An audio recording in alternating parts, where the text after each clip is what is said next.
किया। श्री मोदी ने इस दौरान ठाणे और देवा को जोड़ने वाली 5वीं और 6ठी रेलवे लाइन का लोकार्पण किया और मुंबई उपनगरीय रेल सेवा के लिए 2 अतिरिक्त रेलगाड़ियों को भी झंडी दिखाकर रवाना किया। कभी न थमने वाली जिंदगी को और अधिक रफ्तार देगी।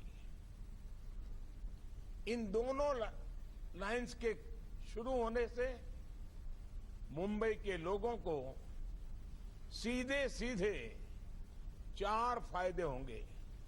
पहला, अब लोकल और एक्सप्रेस ट्रेनों के लिए अलग अलग लाइनें हो जाएगी। दूसरा, दूसरे राज्यों से मुंबई आने जाने वाली ट्रेनों को अब लोकल ट्रेनों की पासिंग का इंतजार नहीं करना पड़ेगा। तीसरा, कल्याण से कुर्ला सेक्शन में मेल एक्सप्रेस गाड़ियों अब बिना किसी अवरोध के चलाई जा सकेगी। और चौथा, हर रविवार को होने वाले ब्लॉक के कारण कलावा और मुंब्रा के साथियों की परेशानी भी अब दूर हो गई है। साथियों, आज से सेंट्रल रेलवे लाइन पर 36 नई लोकल चलने जा रही। इनमें से भी अधिकतर एसी ट्रेनें हैं। ये लोकल की सुविधा को विस्तार देने, लोकल को आधुनिक बनाने के केंद्र सरकार के कमिटमेंट का हिस्सा है। बीते 7 साल में मुंबई में मेट्रो का भी विस्तार किया गया है।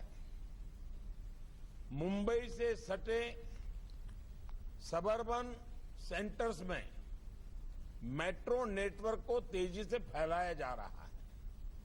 भाई और बहनों, दशकों से मुंबई की सेवा कर रही लोकल का विस्तार करने, इसको आधुनिक बनाने की मांग बहुत पुरानी थी। झारखंड विधानसभा का बजट सत्र 25 फरवरी से शुरू होगा।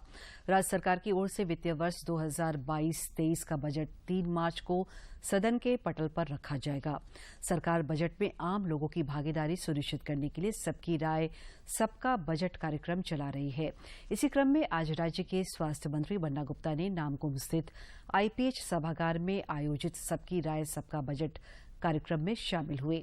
इस दौरान श्री गुप्ता ने आगामी बजट में स्वास्थ्य के क्षेत्र में भावी बजट पर लोगों से सुझाव लिए।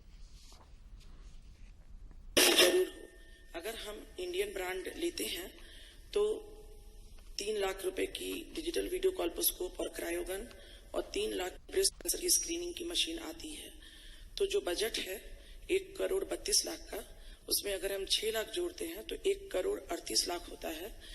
तो उससे सर्वाइकल कैंसर की डिटेक्शन और प्री कैंसर की ट्रीटमेंट की मशीन और ब्रेस्ट कैंसर की स्क्रीनिंग की मशीन सभी जिला अस्पताल में लग जाएगी। मैक्सिमम लोगों का मैक्सिमम बेनिफिट। सुझाव नंबर 2, हमारे राज्य में स्वास्थ्य मंत्री बन्ना गुप्ता ने आज कांग्रेस भवन में आयोजित जन सुनवाई कार्यक्रम में शामिल हुए। इस दौरान उन्होंने आमजनों की शिकायतें सुनने के बाद अधिकारियों को उनके त्वरित निष्पादन का निर्देश दिया। समस्या क्या क्या आई है? नहीं, देखिए, समस्याएं तो बहुत सारी हैं। बहुत सारी समस्याएं हैं कि पुलिस से संबंधित समस्याएं हैं, बहुत सी जमीन से संबंधित समस्याएं हैं, कहीं पर किसी का म्यूटेशन का है, रेंट रसीद का है, या फर्जी तरीके से किसी का नामांतरण हो गया है, वो सब है। स्वास्थ्य से संबंधित समस्याएं हैं। फिर जो है कि कुछ ऐसी समस्याएं हैं जो लोगों को पेमेंट वगैरह मिलने में कठिनाई हो रही है।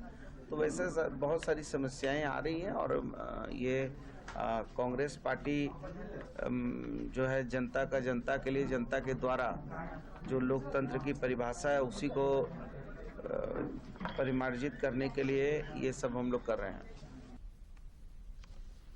संसदीय कार्य मंत्री आलमगीर आलम ने राज्य में जल्द ही पंचायत चुनाव कराने का संकेत दिया है। श्री आलम ने दुमका में पत्रकारों से बातचीत में बताया कि पंचायत चुनाव में अत्यंत पिछड़ा वर्ग को आरक्षण देने के मामले में केंद्र सरकार का एक पत्र मिला है। इस पर जल्द ही विचार किया जाएगा।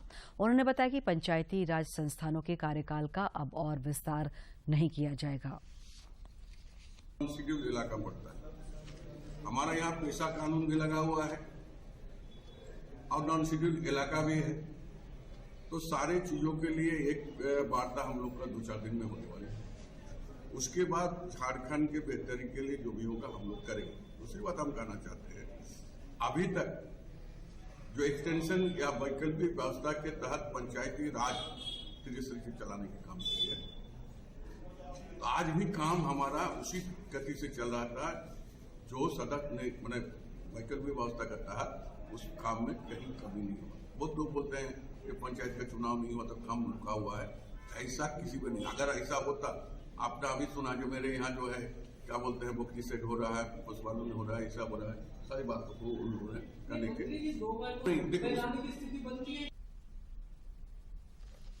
भाजपा के प्रदेश अध्यक्ष सह राज्यसभा सदस्य दीपक प्रकाश को बरी जाने के क्रम में आज चरी थाना क्षेत्र में हजारीबाग जिला प्रशासन के निर्देश पर रोक दिया गया। मौके पर श्री प्रकाश ने कहा कि मॉब लिंचिंग के शिकार बरी निवासी रूपेश पांडे के पीड़ित परिजनों से मिलने जाने वक्त उन्हें रोक दिया गया। यह लोकतंत्र की हत्या है। हमारी बात में तो मेरा यही था कि हमको लिखित भेज दीजिए। जानना चाहते हैं कि एक citizen as a member of parliament BJP state president, हम ना कोई क्रिमिनल है ना कॉमनल है, तो हमको क्यों रोका गया? कोई कारण होगा ना? 144 का भी आपने हमको बताया कि 144 लगा, तो एक गाड़ी में 3 लोगों की यात्रा नेशनल हाईवे में करने में कोई आपत्ति है? इधर भाजपा विधायक दल के नेता बाबूलाल मरांडी ने संथाल दौरे के क्रम में पाकुड़ में आयोजित प्रेस वार्ता में राज्य सरकार पर जमकर हमला बोला। उन्होंने गिरती कानून व्यवस्था पर चिंता व्यक्त करते हुए कहा कि पुलिस प्रशासन अपना काम करने की बजाय वसूली में लगी है, जिसका नतीजा है कि उग्रवादी और अपराधी खुलेआम आए दिन घटना को अंजाम दे रहे हैं। कहीं जो साइड में कहीं काम चल रहा है तो सारे गाड़ियों को ठोक डाला, तो ये सारे आम बात। फिर सरकार ने पिछले विधानसभा सत्र में मॉब लिंचिंग एक कानून बनाया। कानून में ढेर सारे खामियां रही, उस खामियां को लेकर सब लोग विरोध करते रहे। लेकिन आज हालत क्या है, उसके बाद भी उन्होंने पारित किया बिना खामियों को सुधारा। लेकिन आज हालत क्या है कि सरकार ने एक तरफ कानून बनाए, कानून बनाने के बाद लगातार झारखंड में मॉब लिंचिंग। राज्य मंत्रिपरिषद की महत्वपूर्ण बैठक आगामी 24 फरवरी को अपराह्न 4 बजे से होगी। मुख्यमंत्री हेमंत सोरेन की अध्यक्षता में राज्य स्थित प्रोजेक्ट भवन सभागार में होने वाली इस बैठक में राज्य हित से जुड़े कई महत्वपूर्ण प्रस्तावों को मंजूरी दिए जाने की संभावना है।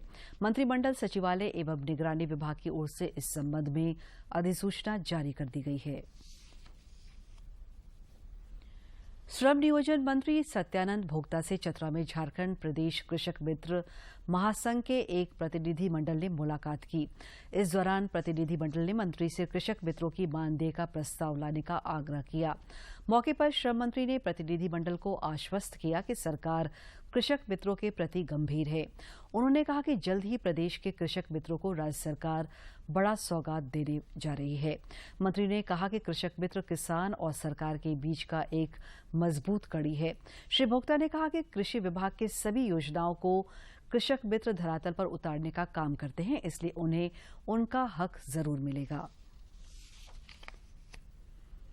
गुजरात में अहमदाबाद की विशेष अदालत ने 2008 के विस्फोट मामले में 38 दोषियों को फांसी की सजा सुनाई है। इस घटना में 56 लोगों की मौत हो गई थी और 200 से अधिक घायल हो गए थे। विशेष न्यायाधीश AR पटेल ने जघन्यतम मामले में 11 दोषियों को मृत्यु पर्यंत आजीवन कारावास की सजा सुनाई। विशेष न्यायालय ने पीड़ित परिवारों को 1-1 लाख रुपए और गंभीर रूप से घायलों को 50-50 हजार रुपए के मुआवजे का आदेश दिया है।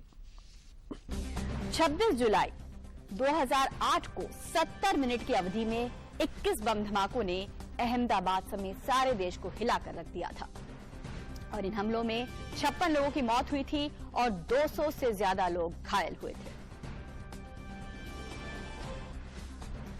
अहमदाबाद में 2008 में हुए बम धमाकों के दोषियों को आज सजा सुनाई गई है और उस दिन की अगर बात करें तो शाम को बाजार गुलजार थे और लोग अपनी रोजमर्रा की जिंदगी में व्यस्त थे। शाम के 6:30 बजे बाजार में अचानक जोरदार धमाका हुआ। लोग कुछ समझ पाते तब तक एक के बाद एक सिलसिलेवार 21 धमाके हुए। 70 मिनट में सब कुछ तबाह हो गया। 56 लोग मारे गए, 260 लोग जिंदगी और मौत के बीच जूझ रहे थे और जो जिंदा बच गए थे उनकी जिंदगी भी मुश्किल थी। आतंकियों ने टिफिन में बम रखकर साइकिल परोसे रख दिया था। इन धमाकों में इंडियन मुजाहिदीन और student Islamic movement of India से जुड़े आतंकी शामिल थे। झारखंड उच्च न्यायालय ने रिम्स में खाली पदों पर नियुक्ति नहीं होने के मामले में आज मुख्य न्यायाधीश न्यायमूर्ति डॉक्टर रवि रंजन और एसएन प्रसाद की खंडपीठ में सुनवाई हुई। अदालत ने कड़ी नाराजगी जताते हुए कहा कि 2 साल से अदालत में खाली पदों पर नियुक्ति करने की आदेश दिया है, लेकिन अभी तक न्यायालय के आदेश का पालन नहीं किया जा रहा है। ऐसे में अदालत रिम्स निदेशक के खिलाफ अवमानना का नोटिस जारी करेगी। मामले में अगली सुनवाई 22 फरवरी को होगी। चतुर्थ वर्गीय कर्मचारियों की नियुक्ति से संबंधित जनहित याचिका पर सुनवाई करते हुए माननीय मुख्य न्यायमूर्ति डॉक्टर रवि रंजन एवं न्यायमूर्ति सुजीत नारायण प्रसाद की खंडपीठ ने रिम्स प्रबंधन के द्वारा दायर किए गए जवाब पर नाराजगी जाहिर करते हुए कहा कि अगली सुनवाई के दौरान यदि रिम्स प्रबंधन के द्वारा माकूल जवाब नहीं दिया जाता है तो यह अदालत की अवमानना मानी जाएगी और अगली सुनवाई के लिए 22 फरवरी का तिथि मुकर्रर किया है। इस बीच रिम्स प्रबंधन को झारखंड में मैट्रिक और इंटर की परीक्षा पूर्व की तरह दूसरे परीक्षा केंद्रों पर ही होगी। इसके लिए झारखंड अधिविद्य परिषद जैक ने तैयारी शुरू कर दी है। जैक अध्यक्ष डॉक्टर अनिल कुमार महतो ने बताया कि विद्यार्थी होम सेंटर को लेकर अपनी अवधारणा बदल ले। पूर्व की तरह इस वर्ष भी परीक्षा केंद्र के लिए सेंटर निर्धारित किए जाएंगे। यह परीक्षा केंद्र स्कूल से 10 किलोमीटर की दूरी पर होंगे। जैक अध्यक्ष ने शिक्षा मंत्री को मैट्रिक, इंटर सहित अन्य परीक्षाओं की तैयारी की भी जानकारी दी। जैक अध्यक्ष ने बताया कि परीक्षा केंद्र निर्धारित किए जाने के बाद परीक्षा से संबंधित रूटीन भी जल्द जारी किए जाएंगे। गौरतलब है कि जैक की ओर से मैट्रिक और इंटरमीडिएट की परीक्षा मार्च के अंतिम सप्ताह में ली जाएगी। और अब कुछ खबर राज्य के विभिन्न जिलों से।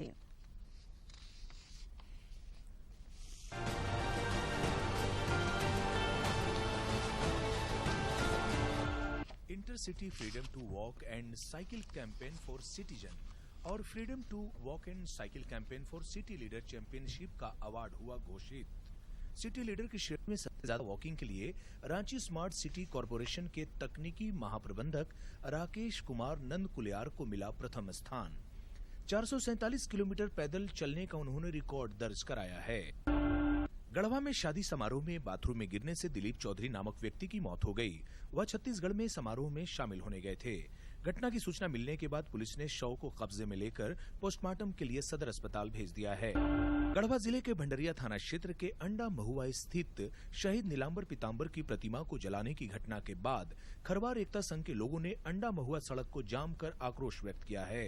साथ ही 24 घंटे के अंदर दोषियों की गिरफ्तारी की मांग भी पुलिस प्रशासन से की है। हजारीबाग के बरही में मूर्ति तोड़ने के मामले में जिला पुलिस की बड़ी सफलता हाथ लगी है। इस मामले में आरोपियों की पुलिस ने गिरफ्तारी की है। 4 दिनों के अंदर सहायक पुलिस अधीक्षक ऋषभ गर्ग के नेतृत्व में पुलिस ने मूर्ति तोड़ने के आरोपियों को गिरफ्तार कर लिया है। राजधानी की बात करें तो सदर हॉस्पिटल कोरोना से फ्री हो चुका है। वहां पर कोरोना के एक भी मरीज नहीं हैं, जबकि इंटीग्रेटेड कोविड सेंटर रिम्स में मात्र 10 मरीज ही फिलहाल इलाजरत हैं। राजधानी रांची के पुंदाग थाना क्षेत्र स्थित दीपा टोली में देर रात अज्ञात अपराधियों ने एक युवक की गोली मारकर हत्या कर दी। गोली लगने के बाद इलाके में हड़कंप मच गया और स्थानीय लोगों के द्वारा रात में ही घायल को रिम्स ले जाया गया था, जहां डॉक्टरों ने उसे मृत घोषित कर दिया। सीसीएल के द्वारा संचालित तेतरिया खाड़ कोलियरी परिसर में सीसीएल प्रबंधन और प्रशासन विस्थापितों के बीच बैठक हुई। बैठक में कोलियरी को विस्तार पूर्वक चलाने और संचालन में हो रही परेशानियों पर विस्तार से चर्चा की गई। विस्थापितों ने इस मौके पर कहा कि पिछले 30 वर्षों से तेतरिया खाड़ कोलियरी संचालित है, जहां सीसीएल प्रबंधन की लापरवाही से कोलियरी परिसर में कई परेशानियों का सामना करना पड़ रहा है। 3 दिवसीय इटखोरी राजकीय महोत्सव को लेकर जिला प्रशासन का बड़ा फैसला। 19 से 21 फरवरी तक सांकेतिक रूप से कराया जाएगा महोत्सव का आगाज। प्रोटोकॉल के तहत होगा महोत्सव का आयोजन।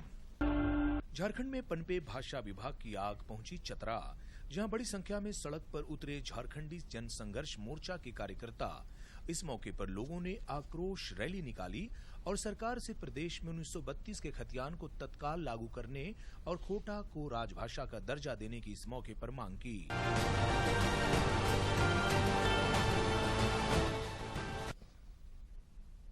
लोहरदगा के उपायुक्त दिलीप कुमार टोपो की अध्यक्षता में आज प्रधानमंत्री रोजगार सृजन कार्यक्रम PMEGP की तृतीय तिमाही की समीक्षा बैठक की गई।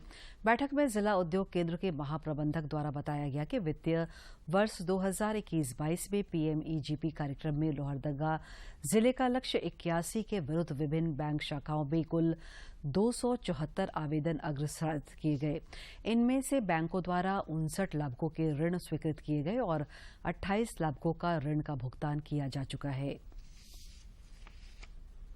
देश में पिछले 24 घंटे के दौरान कोरोना के 25,920 नए संक्रमितों की पहचान की गई, जबकि इस दौरान 66,254 संक्रमितों ने कोविड को मात देने में सफलता हासिल की है। 98.12% हो गया है। वहीं साप्ताहिक पॉजिटिविटी रेट वर्तमान में 2.76% दर्ज किया गया है। दैनिक पॉजिटिविटी रेट 2.07% हुआ है। देश में कोरोना संक्रमण की जांच क्षमता में काफी वृद्धि हुई है। देश भर में अब तक कुल 75 करोड़ 68 लाख से अधिक नमूनों का परीक्षण किया जा चुका है। इधर राज्य में कोरोना के सक्रिय मामलों की संख्या 1000 से नीचे आ गई है। कल राज्य के 7 जिलों में कोरोना संक्रमण के एक भी मामले सामने नहीं आए हैं। पिछले 24 घंटे के दौरान 93 नए संक्रमितों की पहचान की गई, जबकि इस दौरान 180 संक्रमित स्वस्थ भी हुए हैं।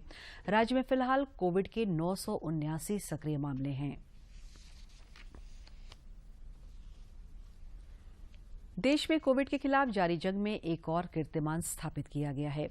केंद्रीय स्वास्थ्य मंत्रालय के अनुसार देश में अब तक 15 से 18 वर्ष के 2 करोड़ किशोरों को कोविड के टीके लगाए जा चुके हैं, जबकि 1 अरब 74 करोड़ 64 लाख से अधिक लोगों को कोविड रोधी टीके लगाए जा चुके हैं।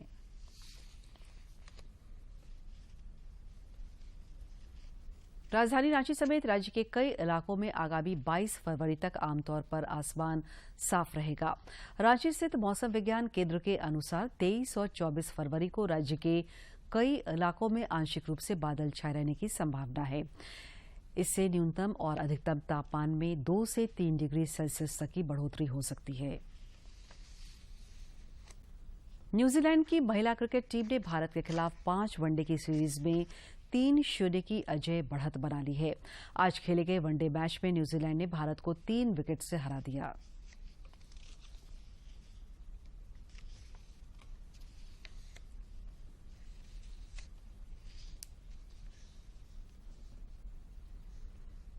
वनडे में न्यूजीलैंड ने भारत को 3 विकेट से हरा दिया। पहले बल्लेबाजी करते हुए भारत ने मेघना, शेफाली वर्मा और दीप्ति शर्मा के अर्धशतक की मदद से 280 रन का लक्ष्य रखा। जवाब में न्यूजीलैंड ने 49.1 ओवर में 7 विकेट गंवाकर ये लक्ष्य हासिल कर लिया। न्यूजीलैंड की ओर से एमेलिया केर ने सर्वाधिक 67 रन बनाए। लॉरेन डाउन ने 64 रन की नाबाद पारी खेली। प्रधानमंत्री नरेंद्र मोदी 27 फरवरी को सुबह 11 बजे आकाशवाणी पर मन की बात कार्यक्रम में देश विदेश के लोगों से अपने विचार साझा करेंगे। लोग नमो ऐप या माई गॉव ओपन फोरम में अपने विचार 24 फरवरी तक साझा कर सकते हैं। यही विरासत की उम्मीदें नए भारत की। महीने के आखिरी रविवार का रहता है इंतजार। मलयाचल के आंचल से विंध्याचल के आंगन तक, ब्रह्मपुत्र के घाट से हिमालय के विस्तार तक होती है मन की बात प्रधानमंत्री के साथ। तो सुनिए इस महीने 27 फरवरी सुबह 11 बजे मन की बात आकाशवाणी और दूरदर्शन के सभी चैनलों पर। आप भी माननीय प्रधानमंत्री के मन की बात का हिस्सा बन सकते हैं। इसके लिए आप अपने सुझाव post box number 111 Akashvani Delhi पर भेज सकते हैं या नमो ऐप या माई गव के ओपन फोरम में पोस्ट कर सकते हैं। तो याद रखें, रविवार 27 फरवरी सुबह 11 बजे मन की बात। आजादी के सफर की आज की कड़ी में जानते हैं इंडियन होम रूल्स के बारे में, जिसकी स्थापना 1905 में लंदन में ब्रिटिश स्वशासन को भारत में बढ़ावा देने के लिए की गई थी। 18 फरवरी 1905 को लंदन में इंडियन होम रूल सोसाइटी की स्थापना हुई थी। इंडियन होम रूल सोसाइटी की स्थापना ब्रिटिश भारत में स्वशासन की राष्ट्रीय मांग का नेतृत्व करने के लिए की गई थी। इसकी स्थापना श्यामजी कृष्ण वर्मा ने ब्रिटेन में भीकाजी कामा, दादा भाई नौरोजी और SR राणा जैसे कई प्रमुख भारतीय राष्ट्रवादियों के समर्थन से की थी। इंडियन होम रूल सोसाइटी उस समय के विक्टोरियन सार्वजनिक संस्थानों के आधार पर एक महानगरीय संगठन था। इसका एक लिखित संविधान था। इसका उद्देश्य था भारत के लिए स्वशासन को सुरक्षित करना और सभी व्यावहारिक तरीकों से ब्रिटेन में भारतीय हितों के लिए प्रचार करना। इंडियन होम रूल सोसाइटी की सदस्यता केवल भारतीयों के लिए थी। इसे भारतीय छात्रों और ब्रिटेन में अन्य भारतीय लोगों का महत्वपूर्ण समर्थन मिला। इंडियन होम रूल सोसाइटी ने भारत में क्रांतिकारी आंदोलनों के साथ निकट संपर्क बनाए रखा। इसने लंदन में इंडिया हाउस की स्थापना की। इंडिया हाउस लंदन में भारतीय विद्यार्थियों का आवास था। इसे ब्रिटेन में भारतीय विद्यार्थियों के बीच राष्ट्रवादी विचारों को बढ़ावा देने के उद्देश्य से स्थापित किया गया था। इंडियन होम रूल सोसाइटी ने श्यामजी कृष्ण वर्मा की पत्रिका द इंडियन सोशियोलॉजिस्ट के साथ ब्रिटेन में क्रांतिकारी भारतीय राष्ट्रवादी आंदोलन की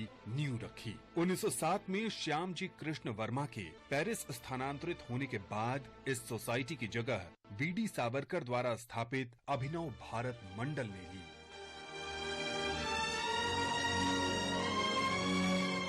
18 फरवरी के दिन ही 1946 में रॉयल इंडियन नेवी के जवानों ने मुंबई में विद्रोह शुरू कर दिया। रॉयल इंडियन नेवी की हड़ताल ऐसे समय में हुई जब भारत छोड़ो आंदोलन की शुरुआत के कारण और द्वितीय विश्व युद्ध की समाप्ति के साथ भारतीय राष्ट्रवादी भावना अपने चरम पर थी। विद्रोह की शुरुआत नौसेना के पोत HMIS तलवार से हुई थी।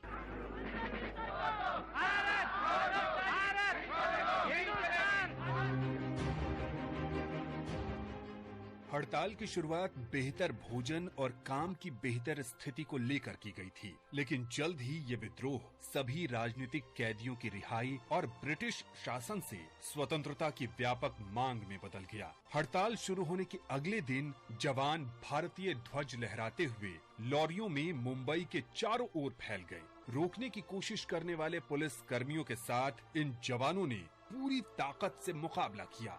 चूँकि HMIS तलवार संचार प्रशिक्षण का केंद्र भी था, विद्रोहियों ने आपस में संवाद करने और सभी नौसैनिक स्टेशनों में संदेश फैलाने के लिए इसके वायरलेस कोड का इस्तेमाल किया। कुछ दिनों के भीतर विद्रोहियों ने मुंबई, कराची, चेन्नई, कोलकाता और ब्रिटिश साम्राज्य के अन्य हिस्सों में तैनात 74 अन्य जहाजों को अपने नियंत्रण में ले लिया था। रेडियो और अखबारों में ये खबरें आग की तरह फैल गईं। जल्द ही आम लोग भी विद्रोह में शामिल हो गए और मुंबई तथा कोलकाता दोनों शहरों में जीवन ठप सा हो गया। इन शहरों में जुलूस और हड़तालें हुईं।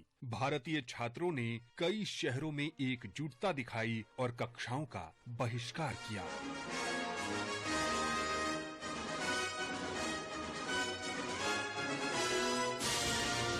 ब्रिटिश पुलिस ने क्रूरतापूर्वक कार्रवाई करते हुए प्रदर्शनकारियों पर गोलियां बरसाईं, जिसमें सैकड़ों भारतीय नागरिक मारे गए और हजारों घायल हो गए। अंत में 24 फरवरी 1946 को सरदार पटेल की मध्यस्थता से ये विद्रोह शांत हुआ। ये एक ऐसी घटना थी जिसने ब्रिटिश शासन के अंत को देखने के लिए भारतीय लोगों के सभी वर्गों के दृढ़ संकल्प को और मजबूत किया। विद्रोह की याद में आज मुंबई में एक नौसेना विद्रोह स्मारक खड़ा है।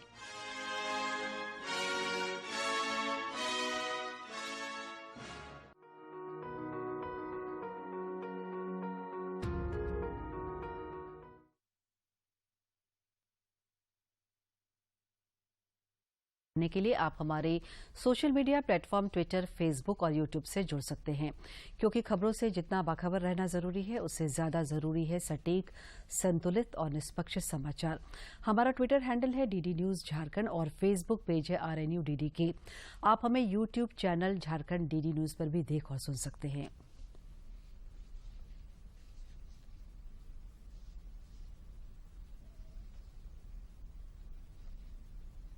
अंत में मुख्य समाचार एक बार फिर। प्रधानमंत्री नरेंद्र मोदी ने वीडियो कॉन्फ्रेंसिंग के माध्यम से महाराष्ट्र में 2 अतिरिक्त रेल लाइनें राष्ट्र को किया समर्पित। कहा, भारत पुरानी सोच को छोड़कर बढ़ रहा है आगे। स्वास्थ्य मंत्री बन्ना गुप्ता ने सबकी राय सबका बजट कार्यक्रम में हुए शामिल। जनसंवाद कार्यक्रम में लोगों की सुनी समस्याएं, त्वरित निष्पादन का दिलाया भरोसा। संसदीय कार्य मंत्री आलमगीर आलम ने दिया संकेत, राज्य में जल्द होगा पंचायत चुनाव। पंचायती राज संस्थानों का अब नहीं बढ़ेगा कार्यकाल। और कोविड के खिलाफ जारी जंग में टीकाकरण अभियान ने हासिल किया और एक कीर्तिमान। 15 से 18 वर्ष आयु वर्ग के 2 करोड़ से अधिक किशोरों को लगा टीका।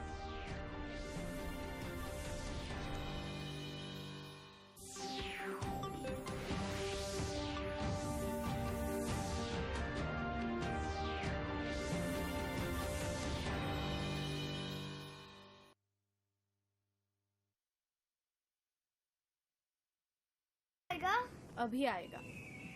अरे बोलो ना माँ, कब आएगा? बोला ना, अभी आ जाएगा। ये ले, आ गया कुआं। अरे कुआं नहीं माँ, हमारे घर नल से जल कब आएगा? नल से जल? अरे गुड्डी, बहुत जल्दी आएगा पानी। जल जीवन मिशन आ चुका है।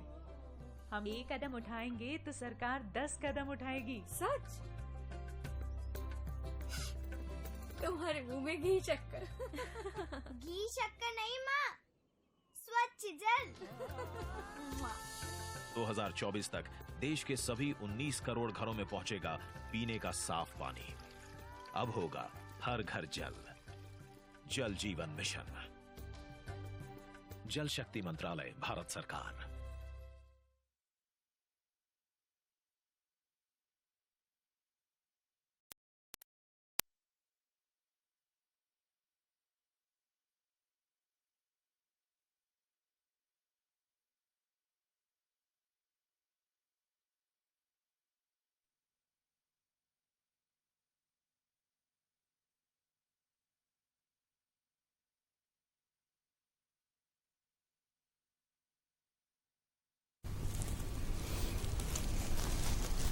जोहार, नई दिशाएं में आप सभी का स्वागत है। मैं हूं आपके साथ निधि कुमारी। NCRW की अगर वर्ष 2019 की रिपोर्ट देखें तो इस साल हमारे देश में ह्यूमन ट्रैफिकिंग के 6,616 केस दर्ज किए गए। 2018 की अगर रिपोर्ट देखें तो जितने भी दर्ज केसेस थे उसमें 51% बच्चे थे और उसमें 80% जो थी वो बच्चियां थी। हमारे देश में हर 4 मिनट पर एक बच्चा लापता हो जाता है। जब कोविड महामारी ने हमारे देश को हिट किया तो ह्यूमन ट्रैफिकिंग के नंबर्स में तेजी से वृद्धि हुई। आज के हमारे इस कार्यक्रम पे हम इसी पे चर्चा करने वाले हैं कि किस तरीके से हम क्या काम कर रहे हैं इस क्षेत्र में, क्या हमारे संघर्ष है मानव तस्करी को लेकर। हमारे आज स्टूडियो में इस विषय पर चर्चा करने के लिए 2 खास मेहमान मौजूद हैं। हमारे पहले मेहमान हैं मोहम्मद अल्ताफ खान। सर, आप खूंटी में चाइल्ड प्रोटेक्शन ऑफिसर हैं। हमारे जो दूसरे खास मेहमान हैं वो हैं श्याम सुंदर मलिक। सर, आप झारखंड में बचपन बचाओ आंदोलन के स्टेट कोऑर्डिनेटर हैं। हम अपने स्टूडियो में दोनों का ही बहुत बहुत स्वागत करना चाहेंगे। नमस्कार। बिल्कुल। मिस्टर खान, मैं आपसे शुरू करना चाहूँगी कि जब हम मानव तस्करी की बात कर रहे हैं तो क्यों अभी के वक्त में ये इतनी बड़ी चुनौती है हमारे, और सिर्फ हमारे देश में नहीं बल्कि ग्लोबली भी एक बहुत बड़ी समस्या बनकर ये चल रही है, क्यों ऐसा क्या है? बिल्कुल, मैं आपकी बात से सहमत हूँ। ये मानव तस्करी जो है बहुत बड़ी समस्या है, और खासकर ये अभी कोविड महामारी में इसका बहुत ज़्यादा इजाफा भी हो गया है, क्योंकि कोविड महामारी से बहुत सारे लोग बेरोजगार हो गए हैं और रोजगार